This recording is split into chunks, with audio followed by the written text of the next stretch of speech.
You ask Tiger to solve. This deals with linear equations with one unknown. The final result is x equals -3. Let's solve it step by step. Simplify the expression. Expand the parentheses. Multiply the coefficients. Simplify the arithmetic.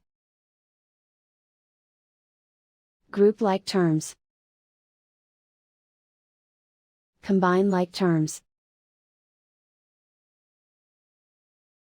Group all constants on the right side of the equation. Subtract 1 from both sides. Simplify the arithmetic.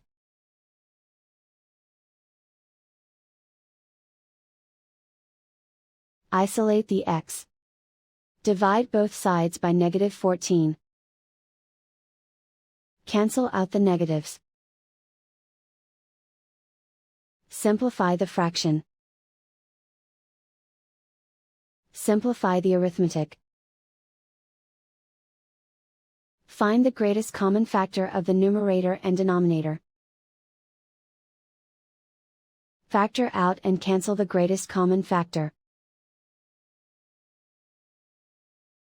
And so the final result is x equals -3.